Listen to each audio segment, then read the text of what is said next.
Ara per parlar de lideratge dins les institucions esportives, the next round table will be about the present and future of managers in the world of sports management, keys to success, training.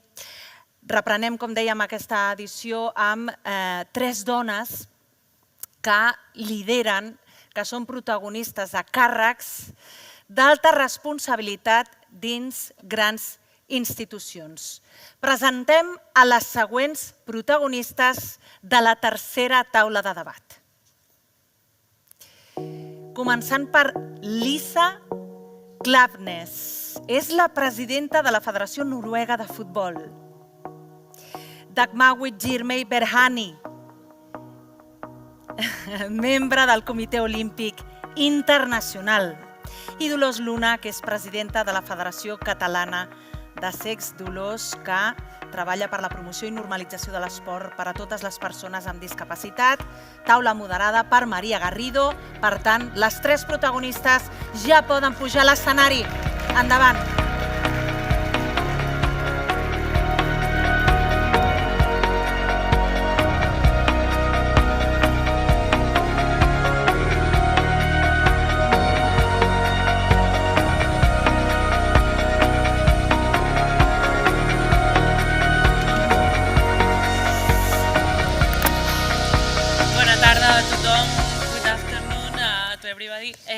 We are going to start this fourth table talking about the women leaderships in different sports institutions, and I'm going to start asking to Lise, as a president of the Norway Federation of Football, what are the key strategies and organization that you employ to promote gender diversity and also women's leadership within the football industry, and what results have you seen in this time?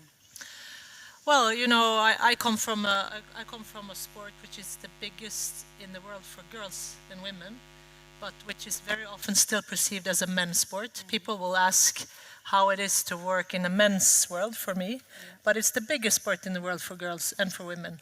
So I guess the main strategy for myself and also the team I run is to work with the understanding that we run the biggest sport in the world for girls and women, and you would never have a board with only people with experience from the women's side to run the biggest sport in the world for men. You need diversity, not just out of political reason, but out of quality commercial considerations. So the biggest or most important strategy I have is diversity, is to make sure that we have teams around us that come from both sides, but that are curious to know the other side as well. And I guess and another thing that's been very important for me personally has been for the men league, men's side, men's sport to take engagement in the women's side and the other way around, so that we acknowledge that we are, you know, actually in a systematic discriminating system. Mm-hmm. It's the biggest sport in the world for girls and women, but we are 3 female presidents in Europe. A few out of 255 presidents in the world, it's 5 women or something, for the biggest sport in the world for women. Mm-hmm. So it will take 100 more years if we say that this will take time, it will just take time. So for me personally and for my team also, it's about restructuring and also talk about how it will be the smart thing for commercial, for business, to have more female leaders in boards and in leadership. Mm-hmm. In the previous table, we were talking a bit about the difference between Europe countries, about the leaderships, about the women in sports. Do you think it's still the gap is so big between North countries, Scandinavian countries, and the south of Europe? And why do you think is that? Why you can be the leadership of the football federation in Norway, and why it's so difficult to maybe in the south, like seeing these leaderships? I think this can change and will change the next 5 to 10 years very rapidly everywhere. We have the same issues in the north. Of course, we have 50-50 in the boards, and it's been so for quite a while now, so it's natural. An idiot is an idiot. A nice person is a nice person, man or woman. You know, it's the board. So it's natural. Nobody speaks about me as a woman in Norway anymore. But today we were visiting Barcelona Femini, the team, and we have so much to learn from the business side, how they make the arrangements towards families and try not to copy the men's side. They are far ahead of us on very many things that are also about equality. So yes, on the political side, I guess the North has been some decades before on 50-50% in board, for example. But we have a lot to learn, and if you come to the federation I run, you would also see a male organization, so we have a lot of work to do as well. This is not about that, and I would say that to come to the Barcelona premises today was really inspirational, really something I want to go towards. So how can we now get the best from the political diversity in some countries and adapt to the friendliness and openness to some countries of the South, more informal, more also more business oriented. So I think in the next 5 to 10 years in football, which I know the best, we see an explosion on the women's side. So we will have a lot of the Luis Rubiales cases going ahead if we don't adopt people that know also the women's side, know the key culture aspects of the culture as well. So I think it will be one-to-one on business. The right thing will also be the most profitable thing to do in South and in North. It's important to know that the North has something to learn about us. But you were talking also about Barça, and that you have to learn about them. It's true that Barça is leading this change, of course. I mean, it's like the most powerful team here also in Europe. Do you think that it's so important also like in the feminine, the league, like the other clubs also like growing up? Because what we see here is like Barça is increasing, they are becoming more famous, and people want to play football, the little girls. But it's true that we see a big gap, a big difference between teams, which is importance of trying to find a balance, no? At the end, because if not, it became like one club having the monopoly, the others like... Yeah, because then the head leaves the body somewhat. But yeah, of course, it's very important to have a pyramid that sticks together. But what we see is that we need flagships. On the men's side, you remember, I lived here when Barcelona was on its best and with Messi and Suarez, Neymar, and it was also, they're too good for the rest. But then nature gets you. So I think Barcelona will also get competition. And when you say that we're from the north, we have a lot to learn from the south. I just watched a World Cup where the Spanish team, with all the problem, they crushed the World Cup and played football that no one was even close to. And for me, football is the most important thing. So we should be just very humble around the world to learn from Spain and what they do with the women football. Yes, I agree. The federation should now reform, and this what happened is a result of a lot of frustration. It's not just the one incident. It's a full discriminating system. I also feel the frustration, but we have to learn from how the girls are educated, because they do the most important thing. They play football as hell. It's really impressive what they perform. Jenny Hermoso, to me, is first and foremost a football player. She's a world champion. I don't want to connect her to any kiss. I want to connect her to very good passer. She scores a lot of goals. She's funny in the way she plays. And I think we have to discuss equality at the same time as we discuss the quality on the pitch. And of course, you need Levante, Real Madrid, Atletico to follow, but it shouldn't be Barcelona breaking down. They should just push on with all full power, and the rest of us need to just get on the train. We will come back to this topic. Dagmawit, nice to meet you. Likewise. In your role as a president of the Ethiopian National Olympic Committee, what unique challenges and opportunities have you found in your career, and also how have you addressed them, like being the leadership there? Thank you for having me, and I'd like to start. It's very overwhelming to be here and speak and bring to all of you a different perspective, which is a different continent, an African perspective to the world of sport. Because as you know, we all need each other to have a world sport. And I would like to start from the challenge that were actually very much visible for me during my presidency of my National Olympic Committee. So the first challenge was the norm. It's everywhere, whether you call it European norm, African norm, or any individual country's norm. The cultural norm is so much naturalized to not see women leadership, at least in my time. So during my time, when I started very early in my career, in my 20s, to become a president of a federation and then becoming a president of my National Olympic Committee. And not only being young, but also being a woman. And then you add all the mix in it. Yeah. So I just would like to say the biggest challenge when I say the natural norm is I don't want everybody here to not forget that when we come from a very tough and challenging upbringing and culture, we become tougher and stronger. So it's a surprise for you if I tell you, in my country and in my continent, we women tend to have a very strong personality, and we're very forward-coming. So from the IOC, if you look at the membership from the African IOC membership, more than half of us are women.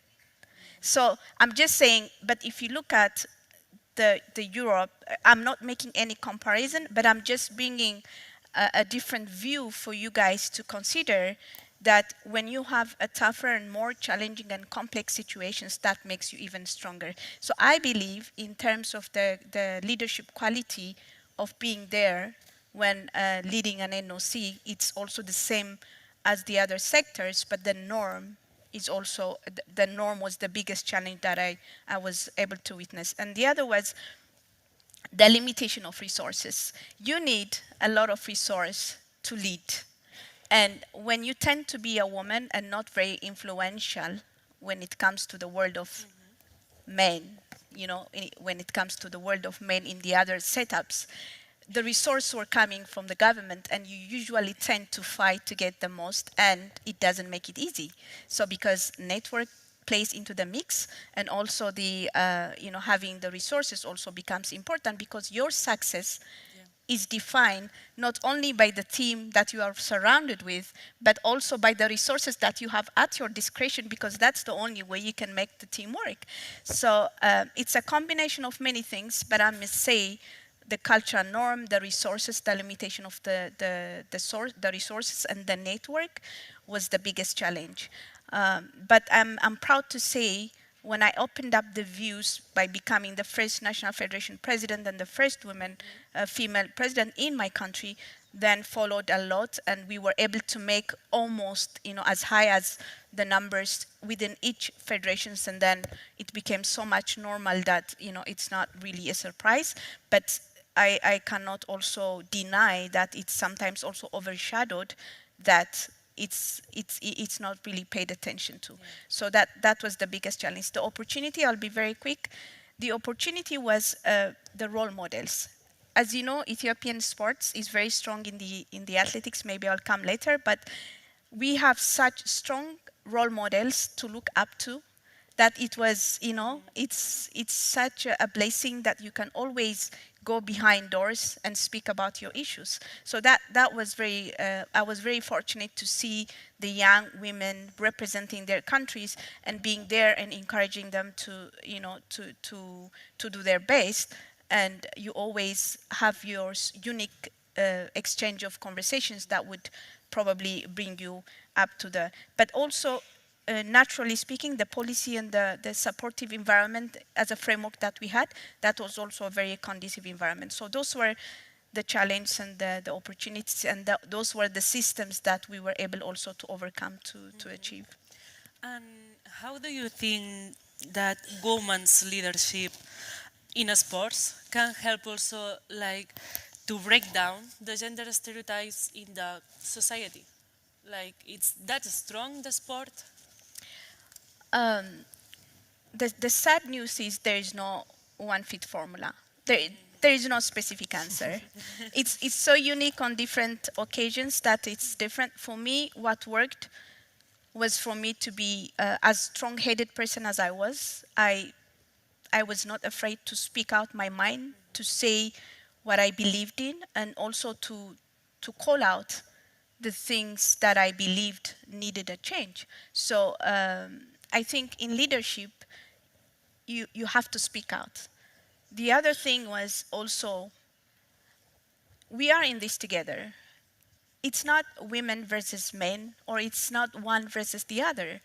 It's a question of, if you have leader women, you benefit, we all benefit out of it. Not the women, but also the whole society. So it's a matter of embracing what will happen in terms of equity and parity and equality is so important to the society as a whole, to our own generation, to the future generation, and to the previous generation, that we all benefit out of it. So it's a way of looking at things and not making it a fight among any one of us, but it is actually a unity that we really need to bring out, but we need to fight to make the fight fair. So it's like you do need to fight, but the fight in the right reason, for the right reason and in the right way. So I think these are the elements in leadership, and also it is also the message that we need to go out there and speak about, that it speaks volume, so much volume, that we need equity and equality. We just don't need women on the leadership. We need that question of equality and equity in the world, that to see there's so much deserving results we would like to see, to witness, to be able to witness, like your team's victory. So it's just, it made the whole nation proud. It did not only make the women proud. So it's a matter of looking at things and adding perspective, but I believe in leadership you just need to come out and say what you need to say and what you need to believe in. Maria Dolors, Luna, benvinguda també, presidenta de la Federació Catalana de Secs. Li volia preguntar com poden les organitzacions esportives, com la Federació Catalana de Secs, més a nivell local, garantir que les dones amb discapacitat tinguin oportunitats equitatives per contribuir a la gestió i al lideratge esportiu. Primerament, agrair a l'UFEC que pensi en el món de la discapacitat i pugui estar present repassant tant el col·lectiu. Què hem de fer? Hem de partir de la idea que dins de la població el món de la discapacitat és molt petit, i si ja parlem de dones que practiquen esport, que siguin àrbitres, jutges, suport per practicar alguns dels esports que necessitem fer amb suport, i a més directius, doncs encara és més reduït. Posant-vos en context de les 5 federacions que tenim a Catalunya, som 2 dones, una d'elles sense discapacitat i una altra jo, perfecte, trobem paritat, fantàstic. Quan parlem d'altres qüestions, com pot dir àrbitres, directors tècnics, etc., aquesta paritat ja baixa molt. A més, també hem de tenir present que hi ha federacions que per la casuística que hi ha discapacitat, els dirigents no són persones amb discapacitat, són representants, familiars, persones ben formades amb la matèria que arriben a ser dirigents. Què fer? Primerament, donar suport com a federacions a aquells cens més locals per cercar aquelles dones que puguin ostentar aquests càrrecs, donar-los tot el suport. Em sembla que abans ho han comentat. La qüestió és cercar aquelles dones que vulguin fer-ho i que tinguin vàlua. Jo no sóc una persona partidària, i mai ningú m'ho podrà dir, del tema de les quotes. No m'agraden. A mi, la meva idea és cercar la millor persona per aquell lloc. Què passa? Que ara mateix o vivim potser erròniament a través de quotes o no arribem, perquè costa trobar aquelles persones, aquelles dones que, pel motiu que sigui, perquè no es veuen emmirallades amb una altra dona, dius, ostres, si està aquella dona amb aquest càrrec, per què no puc arribar jo? Abans ho hem comentat, aquelles nenes que pensen en el futur i no es veuen com a directiva d'una entitat, per què no?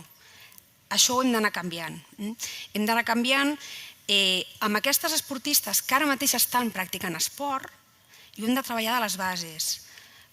Fer programes potenciant l'esport femení perquè aquestes esportistes potser en un futur seran les nostres lidereses. Hem de buscar la millor dona i home, la millor persona pel càrrec, intentant buscar aquell equilibri entre homes i dones, partint sempre, repeteixo, de buscar el millor perfil per tots aquells càrrecs directius i de responsabilitat. I quins enfocaments innovadors també has pogut veure, has pogut comprovar en els darrers anys per promoure també la gestió esportiva com una opció professional viable per dones amb discapacitat? Hi ha hagut algun canvi? A veure, per dones amb discapacitat en general no, perquè al cap i a la fi som dones.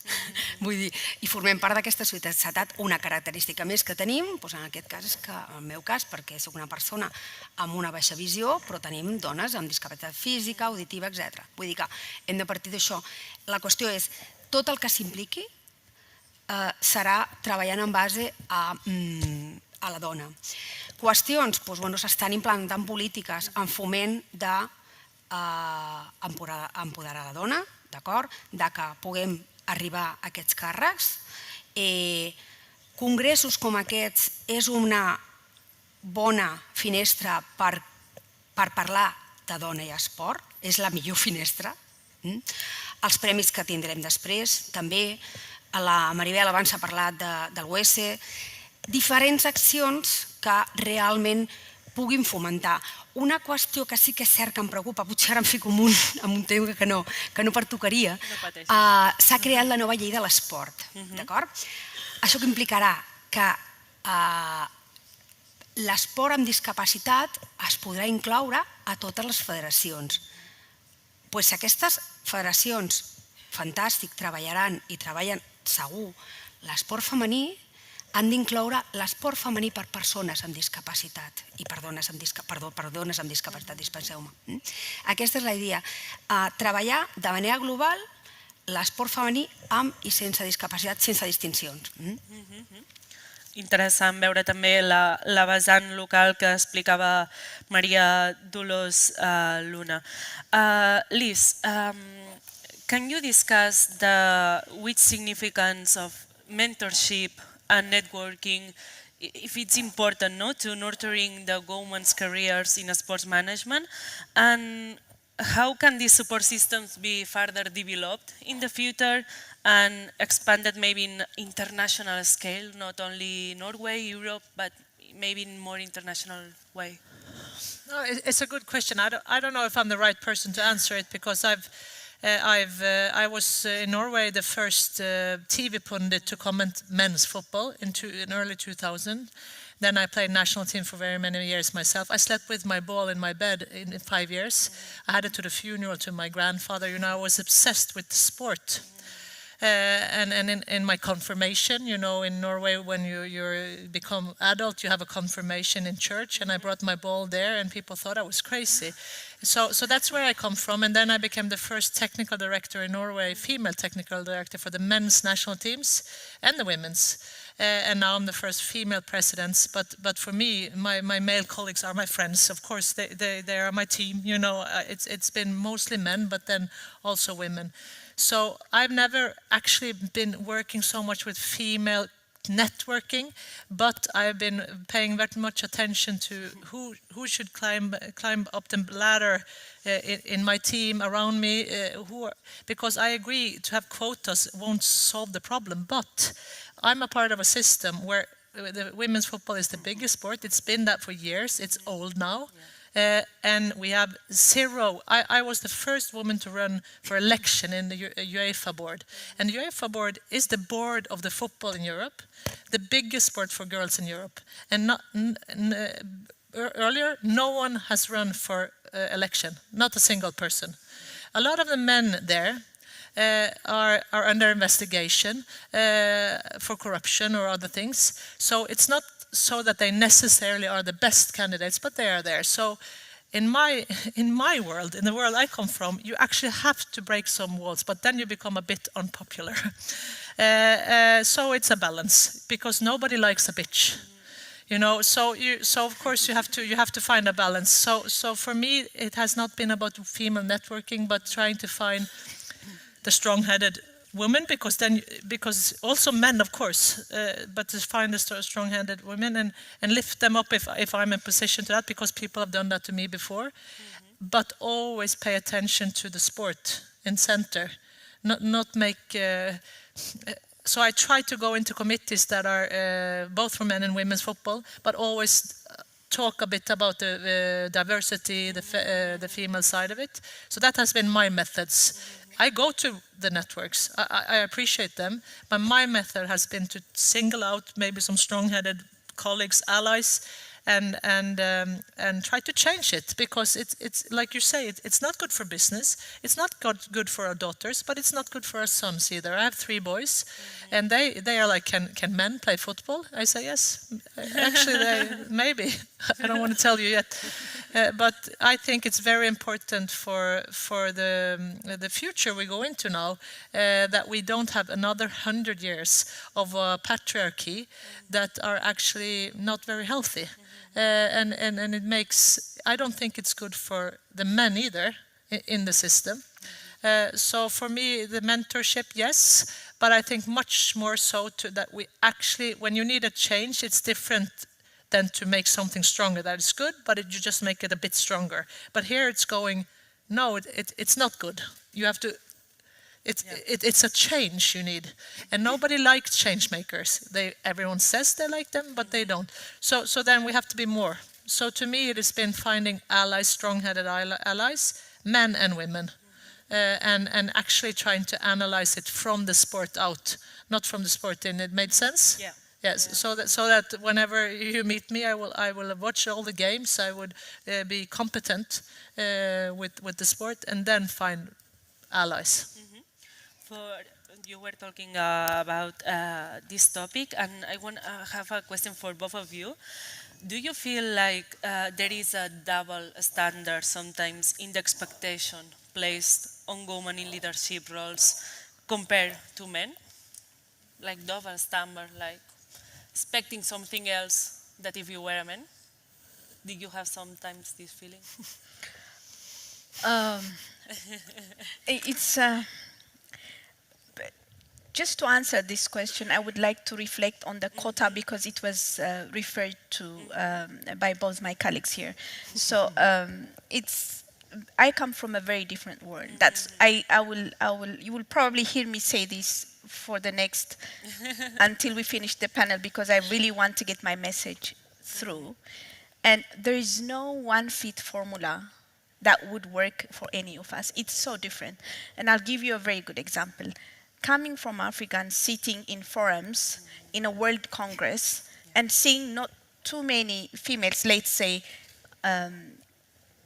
in the US, in the Americans or in the Europeans, as Africans, with my female colleagues, we used to say, look at this, these people, they say they are advanced, and yet they don't have women in their board, and they tell us how undeveloped we are, and we show them that we are there as leaders. You understand what I mean? And it's the same thing. You look at Africa and you say, if there is no quota, nothing will work. Because over 90% of our people are disadvantaged, with no resource, with nothing ever. And to create that platform, we're so behind that we do need to establish those kind of quota systems to make the playfield level. So it all depends where you come from. So yes, I agree, quota, it has its own pros and cons, but there are points and issues where you cannot really operate without those. But that does not mean it's a threat. So it will, it will continue to be a debate or everything. But I'm just saying, no formula is right to anyone. It's all, contextual, and it's also different. So yes, I have my own beliefs in quotas, but when it comes to such situations, then you see that it's the only way to go to bring, some of the things you want to bring. But to your question regarding, in the leadership, yes, when I took over the presidency, I had no chance of failing. I had no chance of making mistakes. I suffered twice because, as I said, I was so young that any success would come, she used her women, her being a woman to convince these big personalities to bring them on board. So my success was even given another layer of definition. But at the end of the day, yes, it comes with a very much so added layer things that you, as a young mother, I had to be careful about my personal life. As a young person who was still studying and pursuing my career, I had to make choices, but I had no chance of, not failing. And so at the end of the day, it made me, yes, a much better and a good personality that became a role model for many of my other colleagues, not only for female, but for men. So, but I paid a lot of price that sometimes when I look back and I ask myself now at this age, would I do it again? Would I really face those things right now? I wouldn't. So, there are so many things you can always come up and speak, but I can assure you, yes, when you become, different, so not only being female, but also not having the full, capacity to be who you are, or it's not only gender, being a colored person in some of the things that you do. It all comes with a baggage, but I can tell you, it depends on how you use that quality and become and make it your strength. And that's what made me define as a person and grow. And yes, there were so many rocks that I had to pass, but it was always one step or another layer expectation from every part of the world surrounded, including my family, to not fail or to not make any mistakes. About that also, how do you find the balance between also your personal lifestyle, like being mother of 3 kids and being leadership in a big federation or in a big organization?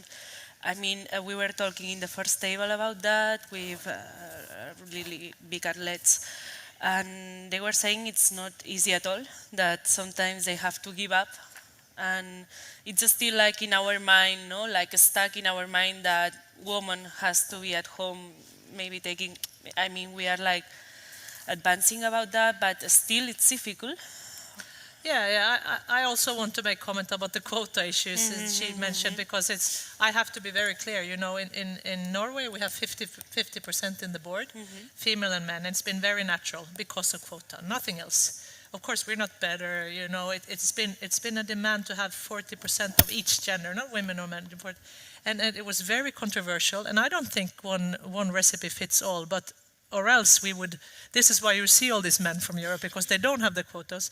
And when you see, at least Norway, it's just because of the quotas. And I think after some years, it will be a competition, and then you will have very good people. If you don't do anything structurally, if everything's fine, then don't do anything, because then you have a competition and people will come. But if you have a male-dominated sport like football is, and a lot of things, then it will be reproduced. And it has. I have 100 years to prove, so this is not something I say, it's the truth. So when we took up the quota, it changed, of course, because you have to do it. And now I would say that I'm a very qualified president. It's not because I'm a woman. I'm a qualified president, and I have 4 other female in the board. They're very qualified. Like I told you, an idiot is an idiot. And the 4 women I have there are great. The men are also great. No idiots. But I just quotas the first years are very difficult, but after 5-6 years, it works. When it comes to that with kids, you know, of course, I'm asked that a lot because I have 3 small kids, 3-year-old, 6-year-old, 9-year-old, and I have 200 travel days. And I'm asked this question a lot, and then people say it's typical that you only ask women leaders that. Yeah. What about your colleagues? But I always think, why don't you ask male leaders about that? Because it is very difficult. Every week I go to bed with a heartache. I know that I will look back at this time and was I enough there? Will I miss the time with my 3-year-old? And I don't know. I think that is the very hard part of being a leader. And I speak about it a lot to people I meet. Younger leaders, female and men, telling them that small tips, you know, that you can bring them to trips, but then you need someone to look after them when you go to the stage. And remember this. I try to make it into a objective subject, not something sensitive, because if you travel 100 to 200 days a year and you have small kids, it's practical. You know, and also when I breastfed, I remember I went to FIFA Congress and I stopped breastfeeding my youngest kids. And people, when I talk about that, it's like, what do you speak about that? Of course, because it's very practical. And then people ask me sometimes, what did you think when you went to the stage and held a very controversial speech? I was afraid to leak milk. That was my biggest fear, because I was a mother traveling. So for me, this is very important, also part of equity and equality to discuss, because if we want younger people, if we want female leaders, also men, then I think leadership is very personal. You go with your body, you go with your psychological, where are you now? And to have small kids, it can be an asset and a weakness. And I try to make it into a strength. One week I think it is a strength, and next week I feel that it's not a strength because I don't sleep. But in football it has been a part of my and my team mission to speak about it, because we have a lot of divorces, for example. I'm not religious, so it's not, but I want the team to be happy. I want it to be possible to work in football and travel and also be happy and good wife and husband. And I'm not, because I travel too much, and maybe, but the aim is that we should make good people. So this is actually something, this is the hardest thing about being, I don't know how you feel it, but to travel away from my own kids, I try to find the key. I'm not finding it, but when I find it, I will tell you all. How is for you also, Dagmawit, the balance, no? Yes, so I will say this very much. I am very lucky. I had a very strong family support in everything that I did, and organizational support. Because when I started my career in sports leadership, I was young. So as I said, I started in my 20s. So I must tell you, it's very important, because my success is purely defined, and I am able to have a balanced life because my institution, my family supported me, including my husband, my partner, and my mom, my sisters, everybody. So, and our culture also supports. Like, it's very safe, and it's very easy and natural to tell your mom, oh, mom, I'm flying out today, come and sleep and take care of that. It's very normal. Like, I don't even have to think twice. But what I can tell you is also, even though I have been supported, it was very, very challenging, because like you, I was worried about a leaking breast. Like, when I was working in coordination commission meetings, when they're young, I have a principle that I need to feed at least 2 years. So I traveled with my young one and my mom, and in meetings, like, it goes against the time. So when my time comes, my colleagues, my male colleagues, they say, oh, they see the leak and they say, time for you to feed. And I go out in the break room, I feed, and I come back. And that's sometimes, you know, so I'm just saying, and it's so painful. I cannot say this to my male colleagues here, but it's so painful to sit in a meeting and concentrate and have that urgency of, you know, and going and feeding and coming back. But I have 3 kids. I fed all of them exclusively, and I raised them with a lot of things. But it was a lot of sleepless nights in the aircrafts, in the work that I do, because nothing less was expected. Even though I go out and feed and come back, I still do my job. I still do my meetings, I still do my leadership, and I still did. When I took in 2008 in Beijing, I was leading, as the president of the NOC, I was also leading our delegation. I traveled with 2 years and 3 years old of son and daughter. And you can imagine having all these competitions, running like crazy with the breastfeeding kids and making sure that everything is there, giving a word. Like, it's fascinating when you talk about it now. It looks so fun, but it could be very daunting. Exactly, and you sometimes said not like this in the middle of an important thing because you still want to be there. So. You cannot 100% balance, but you really have to put too much pressure on yourself to be who you want to be, and also to not give out too much that people have to look into those details. But at the end of the day, the proudest moments for me were to make my colleagues, my male colleagues, because many of my colleagues were male, my male colleagues live into my world through me. They understand better. They understand how important it is to breastfeed, because some of them were older and they just didn't. Why do you have to bring your baby to work? Like, why don't you just leave? It was like that, but it changed that they even started giving me the heads up, time for you to feed. So it made them live the life with me and to appreciate the young ones and make every opportunity. So in the IOC, I was fully supported to make sure that I looked at the balance of my career. Jo, si em permets, voldria també donar la vessant, no tant com a presidenta d'una federació amb discapacitat, sinó presidenta d'una federació local. Nosaltres, a més de ser presidents, hem de compatibilitzar-ho amb la nostra vida laboral. Això, aquesta ja compatibilització de tot, família, feina, federació, encara es fa més gran. No diria una bajanada, si els ha passat a la resta de companyes presidentes de federacions, has d'anar amb una entrega de medalles, amb un torneig, i haver-te d'endur els nens, com han fet elles, idèntic. On anem aquest cap de setmana, el meu fill? Què anem, a natació, anem a atletisme, anem a esquí? Han entregat una de medalles, no sabeu quantes.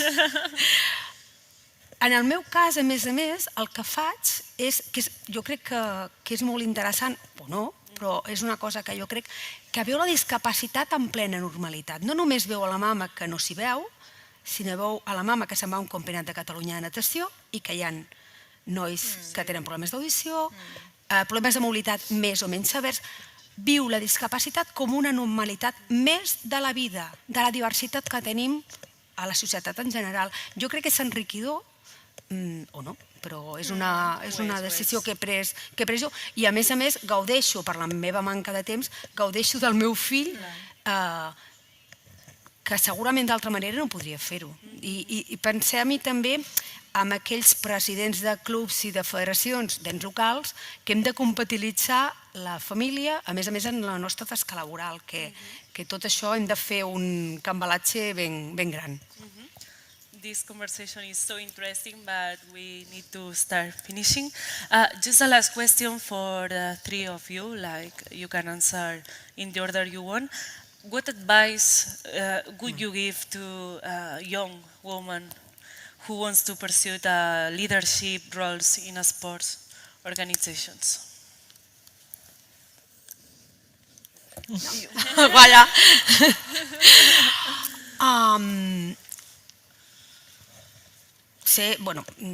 Formar-se, important, perquè si no, no parlem de la meritocràcia, sinó acabarem tirant de quotes i no és el que volem, això està clar. Formant-se i buscar referents. Jo crec que aquell referent que li pugui donar suport és important, però sobretot una molt bona formació i bona empenta per fer-ho. Jo crec que són 4 claus que podien estar interessants. Role model is important, do you think? Yes, so I would say number one, we have to know anything is possible. There is nothing that is impossible if you put the right mindset to it. So there is now, for this generation, I would say there's a lot of resource all over in countries, in continents, in the international organizations, so many opportunities, so many resources. Go out and use it, ask for help. Do not be afraid to say your mind, but just grab the moment, the opportunity, and your time. It's never late. Anything is possible. So I would just say, just go out and live what you want to live. And to finish? Yeah, I would say, first of all, I agree with very much, you started off by how is it in the north and why is it so good and stuff like that. And some things are very good there. But my impression is also, like what you said, very many, if you come to Congress in Scandinavia, you would think it's very male. Yeah. We have to change it. If I go and meet some of my African colleagues, also Middle East, maybe especially African colleagues, the environment for me, it's much more friendly with if I bring kids. I don't know why. I'm not going to analyze it. But this is what I see. This is what I feel when I'm out. It's not the North that is best on this, but we're something are good. So to find inspiration in the more untraditional, what we call underdeveloped countries, they are, that's where you meet the strong head. I agree with what you say, and I've experienced it in my life, actually. Second of all, I think to go out of your comfort zone.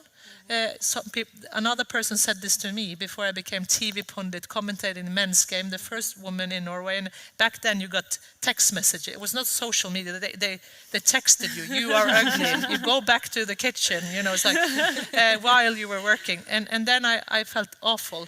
And someone told me, you have to, this uncomfortable feeling is very useful if you go through it and lean into it, and because then you will change. So to me, that became a motivation. And the third and last advice someone else gave to me, which I helped me a lot when I get a bit frustrated, is to think the best of people. Even though if you meet maybe other male presidents that you feel are a bit old-fashioned and they hold you down, I try to find where is he? What's he seeing? And then it motivates me to not find evil, but just resistance, like on a field, dribble them. Yeah. So I guess those three advice: find inspiration otherwhere, go out of comfort zone, and think the best of the opposition. So super interesting advices, Steve, from these super three women. Aquest és el final de la cinquena taula i moltes gràcies a tots per estar aquí. Gràcies a tu.